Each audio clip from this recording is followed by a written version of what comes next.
Much for listening to this week's talk on the Sedra of Devarim, and it's also Rosh Chodesh Av, and we are praying for a Chodesh Tov for everybody, for a good and blessed month, even though we are beginning the 9 days, which are associated with greater calamity and tragedy as we build up towards Tisha B'Av.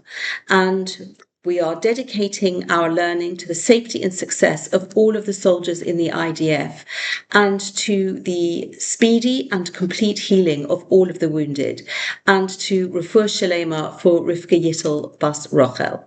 And we are also pointing out that this is known as Shabbat Chazon, and this is the opening word of the Haftorah, which is taken from Yeshaya, and the word starts chapter 1, verse 1, Chazon Yeshayahu, the vision of Yeshaya, of the prophet Yeshaya, as he is looking upon the destruction of the temple. And we are the Sedra of Devarim, the book of Devarim, can be translated as words. And we're going to look at 3 sets of words that have very close connection to this time period that we find ourselves in. And in that connection is also the possibility of repair, of a correction of the remedy, of the misuse of words that was the cause of so much of the destruction that we faced. The first set of words we find in the Sedra of Shalach Lecha in the book of Bamidbar. And these are the words uttered by the Meraglim and people who were sent to explore the land of Israel in advance of the conquest of the land. And the Meraglim brought back very, very demeaning and panic-causing words about the kind of land and the people that inhabit it. Specifically, if we go to chapter 13 of Bamidbar, verse 32, Vayotziu dibas haaretz asher toru oso el bnei Yisrael lemo. And they brought out a report of the land that they had explored to the children of Israel, saying, Haaretz asher avarnuva, the land that we passed through, Losor osa, to explore it, Eretz ocheles yoshvehahi. It is a land that consumes its inhabitants. V'chol ha'am asher ra'inu v'secha, and all of the people that we saw in it, anshe midos, are huge. They're men of great stature. And with these words, the Meraglim create a febrile atmosphere of panic, of this idea that the obstacles are insurmountable. And coming from, really, this is a theme that's going to run through and give us really the best way to make sure that we don't repeat these mistakes. This is a lack of faith because Hashem has promised this land.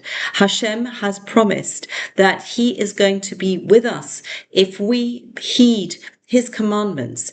And we don't need to worry about anything when that is the case. And this fundamental part of the message was absolutely derailing. And when the people hear these words, and the words used are very graphic, a land that consumes its inhabitants. And this is imagining this great big mouth opening up and swallowing people alive, which is something that actually comes to pass, but not at this point. And this is something that we are the people are absolutely panicked and they cry. And the Medrash tells us that Hashem says, you cried on that night for nothing. I will fix for you crying for generations. And so we have seen this has come to pass, that we can trace, if not practically every one of our national tragedies back to an event that was triggered on this particular date of the 9th of Av. And so we can see the power, the potential, and in this case, the destructive potential of words. The second set of words that I'm going to talk about comes from the Talmud in the tractate Gittin, and this is on page 55-56. And it tells of the famous story of Kamsa and Bar Kamsa. And a brief introduction.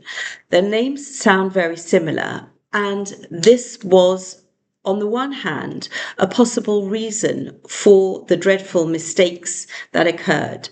Yet we'll see, unfortunately, that this showed underlying very serious cracks in the moral fiber of a whole society. And really, this Kamsa and Bar Kamsa is just a vehicle to show us. Kamsa was an intended guest of the host of a party who actually remains completely anonymous. And Bar Kamsa, we can really understand how the servant of the host made this mistake, was the person who received the invitation to the host's party, who was actually an enemy of the host. And then with that in mind, I'll take up and give you a translation of these words.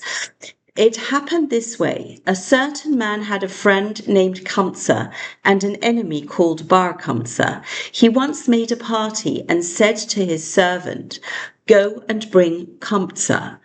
Man brought Bar Kamsa. And when the man who gave the party found Bar Kamsa there, he said, "See, you are my enemy. What are you doing here? Get out."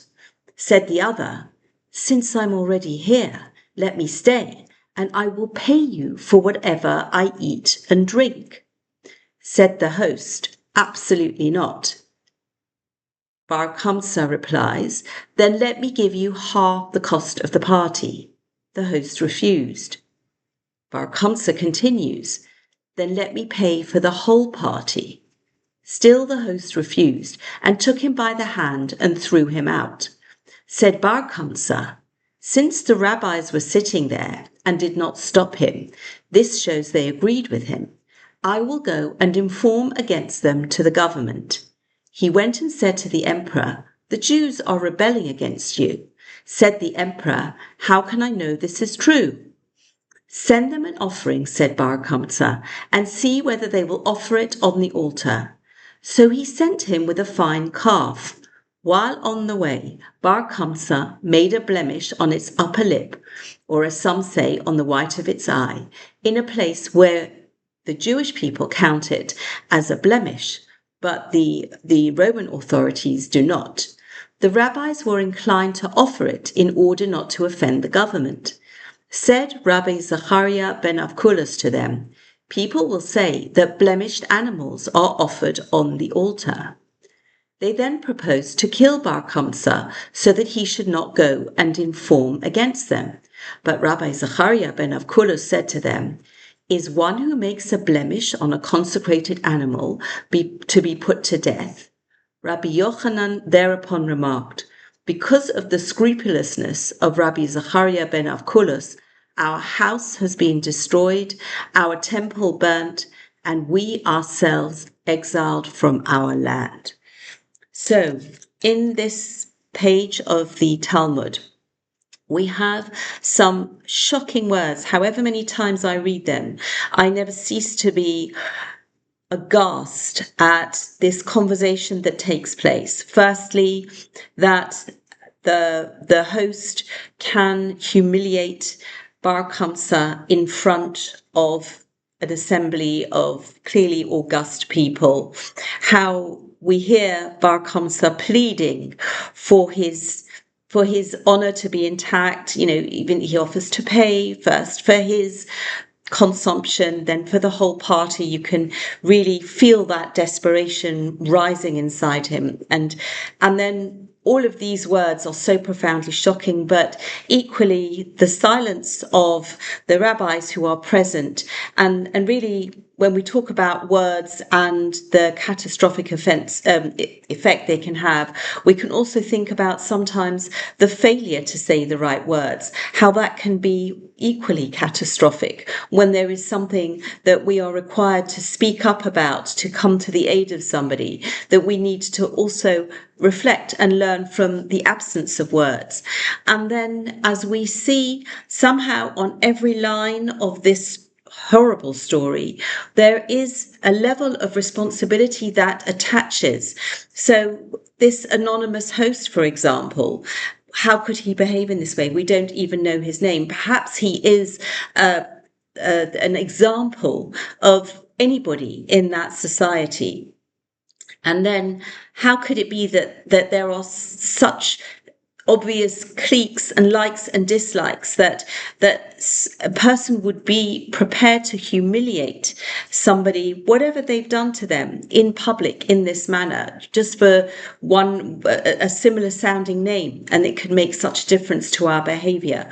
We should be trying to see the good in everybody and using our words sensitively and kindly, and putting aside whatever valid or not always valid